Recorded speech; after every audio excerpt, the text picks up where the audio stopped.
महाराज, राजकुमारी रूपाली ने जो दुर्लभ विषैला फल खाया है, उसके विष के तोड़ के बारे में आयुर्वेद में भी कहीं नहीं लिखा गया है। मुझे तो डर है कि शायद राजकुमारी अपनी आंखें अब कभी नहीं खोल पाएगी। अब मैं क्या करूं? मैं अपनी बेटी के प्राणों की रक्षा कैसे करूं? मिल गया, मिल गया, मिल गया।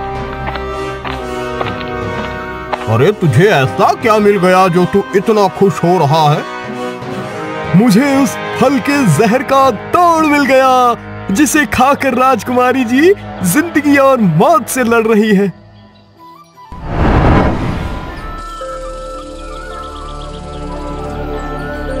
ये सुनहरा अमरूद ही राजकुमारी जी को नई जिंदगी दे सकता है, लेकिन ये कहाँ मिलेगा इसकी कोई जानकारी नहीं है।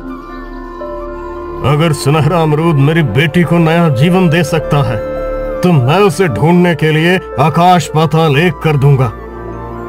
महाराज, आपको जो भी करना है शीघ्र कीजिए, क्योंकि जिस गति से राजकुमारी जी पर उस जहरीले फल का जहर असर कर रहा है, उस हिसाब से उनके पास केवल 15 दिनों का समय और बचा है। आज अमावस की रात है, इसका मतलब आने वाली पूर्णिमा की रात या तो राजकुमारी जी की आखिरी रात होगी या उनके जीवन का चांद निकलेगा। अपनी बेटी का जीवन बचाने के लिए अगर मुझे किसी राज्य पर आक्रमण करके उसे तबाह भी करना पड़े, तो वो करने से भी मैं पीछे नहीं हटूंगा। आखिर मैं इतने शक्तिशाली राज्य का राजा जो हूँ। भला ये कैसा अमरूद है?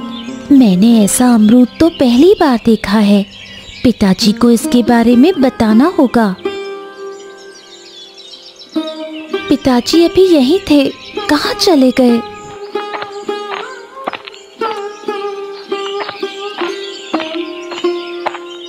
पिताजी, आप यहाँ हैं? मैं कब से आपको ढूंढ रही हूँ। क्या हुआ पुत्री? मुझे ढूंढने की कोई खास वजह है क्या?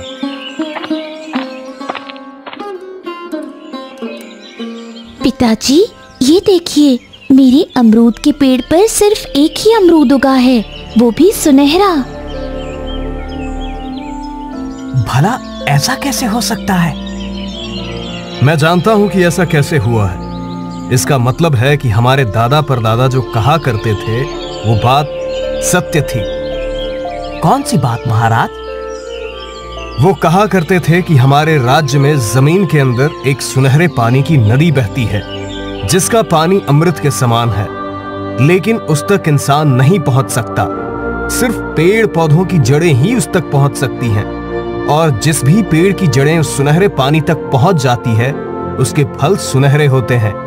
आज तक हम उनकी बातों को सिर्फ किस्से कहानियां ही मानते थे, लेकिन ये सुनहरा फल देखकर हमें यकीन हो गया कि उनकी बातें सच थी। तब तो फिर अवश्य सुनहरे अमरूद की कुछ खासियत भी होगी। हाँ बिल्कुल, ये सुनहरा अमरूद किसी भी बीमारी को ठीक कर सकता है और हर तरह के जहर को काटने में सक्षम है। लेकिन पुत्री, तुम राजमहल वापस जाओ, मैं मंत्री जी से उद्यान के बारे में कुछ बात करके आता हूं। सुनहरे अमरूद को सिर्फ वही खा सकता है जो इसे पहली बार देखता है। अगर इसे उसके अलावा कोई और खाता है, तो इसे पहली बार देखने वाले की आधी उम्र उसके पास चली जाती है।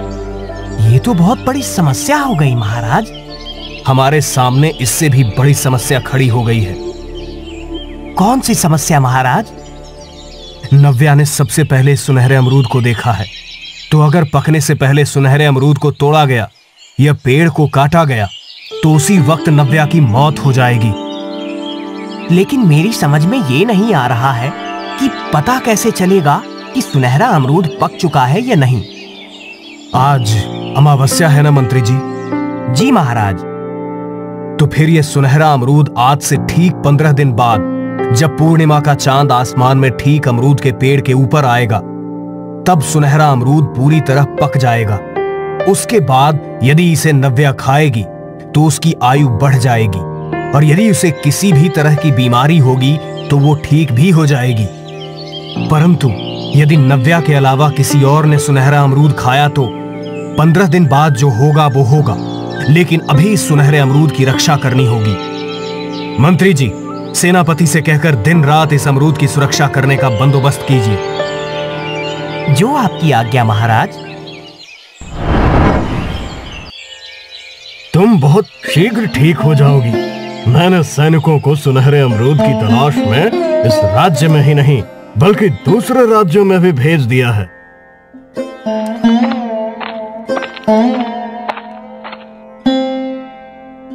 मैं ये समझ नहीं पा रहा हूँ कि राजकुमारी तक वो जहरीला फल लेके गया कौन था। वही तो मैं सोच रही हूँ मंत्री जी, आखिर वो कौन है जो रूपाली को मारना चाहता है? वो वही है जिसे राजकुमारी जी की मौत से फायदा होगा। भला रूपाली की मौत से किसे फायदा हो सकता है? रूपाली की मौत से नहीं महाराज, राजकुमारी की मौत से। आप कहना क्या चाहते हो मंत्री जी? मैं कुछ समझा नहीं। मैं ये कहना चाहता हूँ कि हमें इस बात पर गहराई से विचार करना होगा कि रूपाली नहीं बल्कि राजकुमारी की मौत से किसे सबसे अधिक फायदा होगा। राजकुमारी और रूपाली दोनों एक ही तो हैं। आप क्या बेतुकी बातें कर रहे हैं मंत्री जी? मेरी तो कुछ समझ में नहीं आ रहा। और भला राजकुमारी की मौत से किसी का क्या फायदा होगा? महारानी, अगर आपकी पुत्री रूपाली इस राज्य की राजकुमारी है, इसका मतलब वो इस राज्य की उत्तराधिकारी भी है। परंतु यदि किसी कारणवश वो इस राज्य की उत्तराधिकारी ना रहे, तो फिर महाराज के बाद इस राज्य का उत्तराधिकारी कौन बनेगा? जिस किसी ने भी राजकुमारी को जहरीला फल खिलाकर मारने की कोशिश की है, वो आपकी पुत्री रूपाली को नहीं बल्कि राजकुमारी को मारना चाहता है, ताकि कोई भी इस राज्य का उत्तराधिकारी ना रहे और वो इस बात का फायदा उठा सके। अब मैं आपकी बात अच्छी तरह समझ गया मंत्री जी। तब तो अब हमें शीघ्र से शीघ्र उस व्यक्ति का पता लगाना होगा, लेकिन कैसे? आप चिंता ना करिए, मैं उस राजद्रोही को पकड़ने का कोई न कोई उपाय ढूंढ लूंगा। चोर चोर चोर! मेरे होते हुए तू महाराज का अमरूद नहीं चुरा सकता। यहाँ कोई चोर नहीं है, मैं हूँ। तू यहाँ अमरूद की रखवाली करने आया है या फिर सोने आया है? अगर महाराज को पता चला कि तू सो रहा था तो फिर तेरी खैर नहीं। ना जाने इस अमरूद में ऐसा क्या है जो महाराज ने इसकी सुरक्षा के इतने कड़े इंतजाम करवाए हैं। इस अमरूद पर इस राज्य का भविष्य टिका हुआ है, तो अब तुम स्वयं सोच लो कि ये कितना खास होगा। तुम्हें इस बात का ध्यान रखना है कि कोई भी इस अमरूद को तोड़ ना सके। जो आपकी आज्ञा मंत्री जी।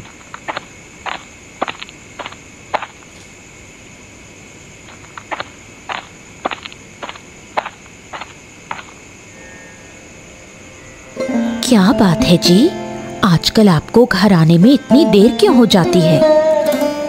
क्या बताऊं भाग्यवान, जब से महाराज ने सुनहरे अमरूद की सुरक्षा की जिम्मेदारी मुझे सौंपी है, तब से काम बहुत बढ़ गया है।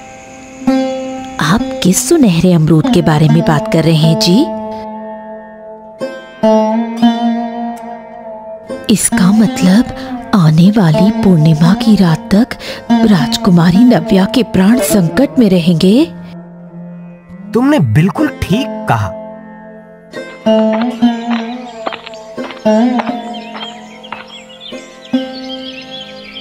बहुत दिनों बाद दिखाई दी है। शालू बेटी, घर में सब कैसे हैं? सब कुशल मंगल तो है ना? हाँ अम्मा, घर में सब कुशल मंगल है। तुम बताओ, तुम्हारी तबीयत कैसी है? उम्र के हिसाब से मेरी तबीयत तो ठीक ही है। अरे तू सुना, क्या राजकुमारी के बगीचे में एक सुनहरा अमरूद लगा है? अम्मा, मैंने सब सुना है। मैं तो ये भी जानती हूँ कि उस सुनहरे अमरूद से क्या होगा।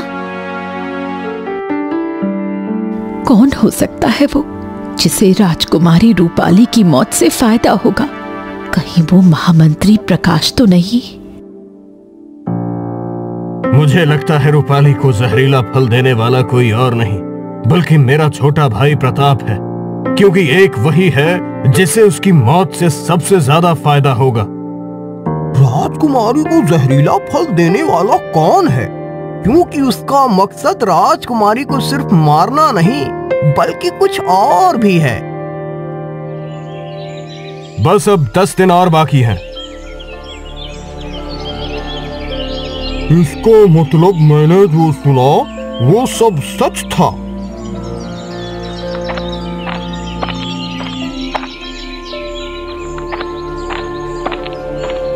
तो इतने दिनों बाद यहाँ आया है तो जरूर कोई अच्छी खबर ही लाया होगा। तुमने बिल्कुल ठीक कहा। मैं जो खबर लाया हूँ उसे सुनकर तुम खुशी से उछल पड़ोगी। तो फिर जल्दी बता, देर मत कर। तुम इतने सालों से जिस फल को ढूंढ रही हो वो फल राजकुमारी नव्या के बगीचे में लगा है। तो फिर तू उसे तोड़कर मेरे पास क्यों नहीं लाया? मैं उस फल को तोड़कर तुम्हारे पास लाने वाला था, लेकिन उस फल की सुरक्षा में राजा ने बहुत सारे सैनिक और कुत्ते तैनात कर रखे हैं। इसका मतलब राजा भी उस फल की खासियत को जानता है। तू बस मुझे वहां तक ले चल, मैं खुद ही उस फल को तोड़ लूंगी। महाराज, मुझे लगता है कि हमारी बेटी को ये जहरीला फल किसी और ने नहीं बल्कि हमारे महामंत्री ने ही दिया है। मुझे ऐसा इसलिए लगता है क्योंकि हमारे राज्य के कानून के अनुसार यदि राज्य का कोई उत्तराधिकारी ना हो तो महामंत्री को राज्य का कार्यभार सौंपा जा सकता है। मुझे तो लगता है मेरी बेटी को वो जहरीला फल महामंत्री ने नहीं बल्कि मेरे छोटे भाई प्रताप ने दिया है। आप ऐसा सोच भी कैसे सकते हैं महाराज? देवर जी हमारी बेटी को अपनी बेटी की तरह प्रेम करते हैं, वो उसके साथ ऐसा कभी नहीं कर सकते। मैं ऐसा इसलिए कह रहा हूँ क्योंकि हमारे राज्य का कानून ये भी कहता है कि राजा की संतानहीनता की परिस्थिति में उसके छोटे भाई की संतान ही उसका उत्तराधिकारी होता है। मैंने आप दोनों की बातें सुनी हैं, लेकिन मुझे लगता है कि आप दोनों ही गलत हैं। आपको ऐसा क्यों लगता है मंत्री जी? मुझे ऐसा इसलिए लगता है क्योंकि जिसने भी राजकुमारी को वो जहरीला फल खिलाया है उसका मकसद सिर्फ राजकुमारी की जान लेना नहीं बल्कि कुछ और है।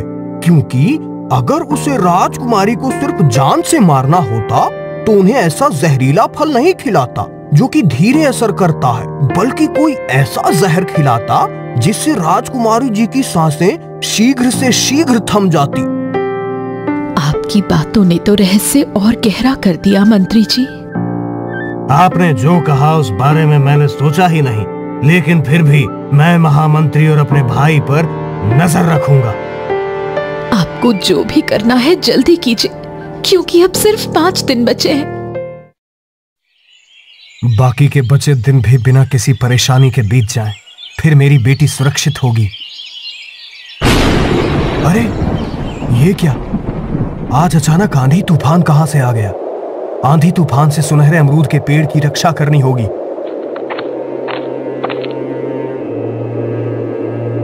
सैनिकों, पेड़ को मजबूती से पकड़े रखो। हे भगवान, मेरी पुत्री की रक्षा करना। अगर इस तेज हवा से ये अमरूद का पेड़ भी उखड़ गया तो? मैंने तुमसे दवा लाने को कहा था, वो तुम लाए हो ना? हाँ, ये लो। ये दवा हर तरह के जहर के असर को खत्म करती है। अगर इस दवा से मेरी भतीजी ठीक हो गई तो मैं तुम्हें माला माल कर दूंगा। मैंने अपने भाई के बारे में कितना गलत सोचा था। अब मुझे महामंत्री पर नजर रखनी होगी।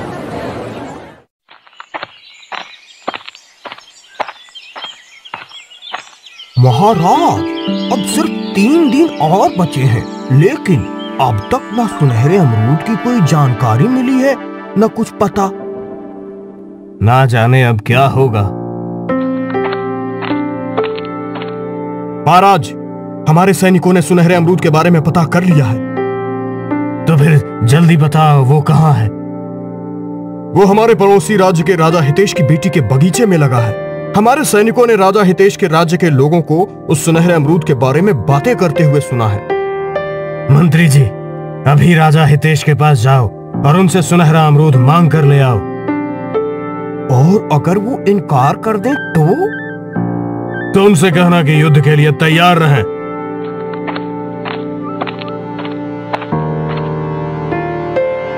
ना जाने राजा हितेश के पास से लौट कर आने में मंत्री जी को कितना समय लगेगा। मैं भी उनके पीछे पीछे जाता हूं तो अच्छा रहेगा। सेना लेकर आप भी मेरे साथ चलो सेनापति जी। जैसी आपकी आज्ञा महाराज। यही है वो जगह जहां वो सुनहरा अमरूद लगा है। अब तुम सोचो कि इतनी कड़ी सुरक्षा को भेद के सुनहरा अमरूद कैसे हासिल करना है।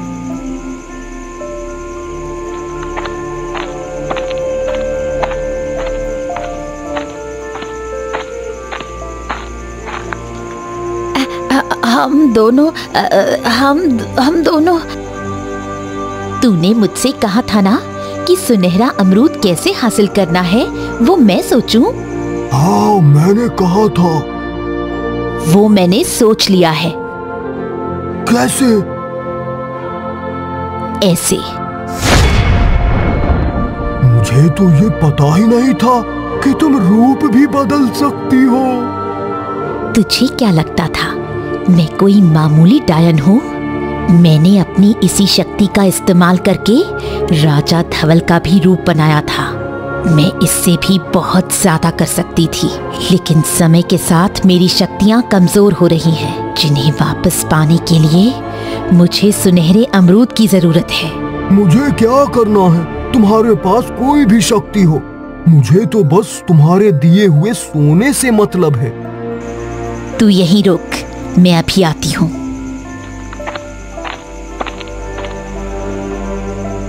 मैंने इस फल को पाने का कितना लंबा इंतजार किया है, अब और इंतजार नहीं होता। तुम सब महाराज पर क्यों भौंक रहे हो? सैनिकों, मुझे सुनहरा अमरूद तोड़ कर दो। मैंने पहले जो भी कहा था वो भूल जाओ, और जो अभी कहा वो करो, नहीं तो ठहरो, ऐसा मत करो। ये हमारे सामने दो महाराज कैसे आ गए? नहीं नहीं, मैं असली हूं। तुम मेरी बात मानो और वो फल तोड़कर मुझे दो।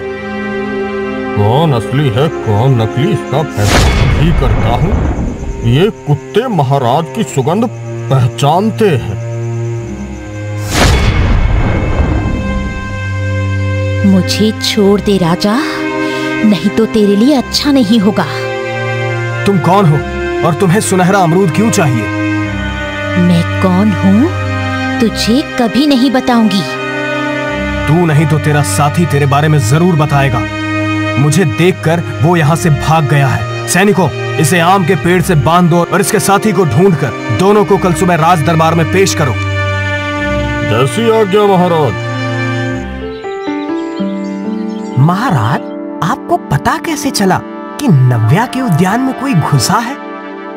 मैं रात में राजमहल की छत में खड़ा उद्यान की तरफ देख रहा था, तभी मुझे वहां कुछ हलचल होती दिखाई दी।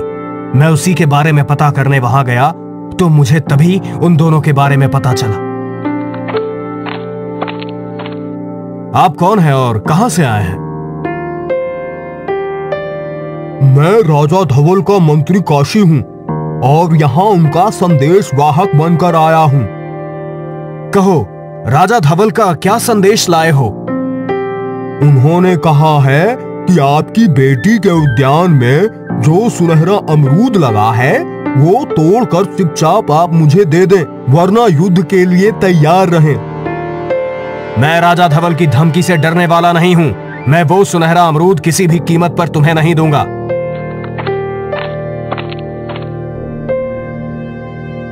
महाराज, हमने इन दोनों को पकड़ लिया है। अब बताओ तुम कौन हो, नहीं तो तुम दोनों को देशद्रोह के इल्जाम में आजीवन कारावास की सजा दूंगा।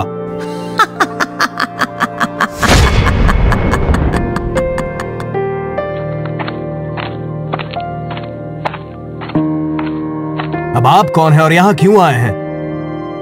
मैं हूं राजा धवल और ये मेरे ही मंत्री हैं। अच्छा, तो वो आप हैं जिन्हें सुनहरा अमरूद चाहिए।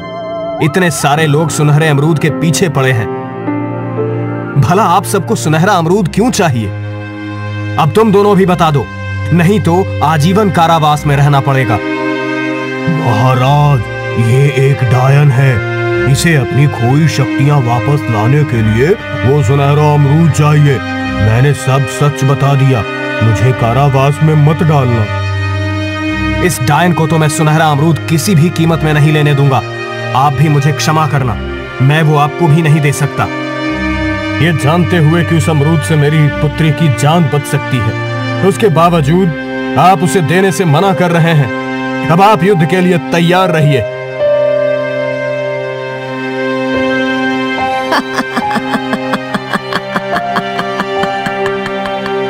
बस आज की रात और कल जैसे ही वो लड़की मरेगी, मुझे मेरी आधी शक्तियां मिल जाएंगी। उसके बाद तू खुद मुझे वो सुनहरा अमरूद लाकर दे देगा। तुम क्या कह रही हो? तुझे क्या लगता है तेरी बेटी को वो जहरीला फल खाने को किसने दिया था? मैं कमजोर हो चुकी थी। अपनी शक्तियां वापस पाने के लिए मुझे ऐसा करना पड़ा।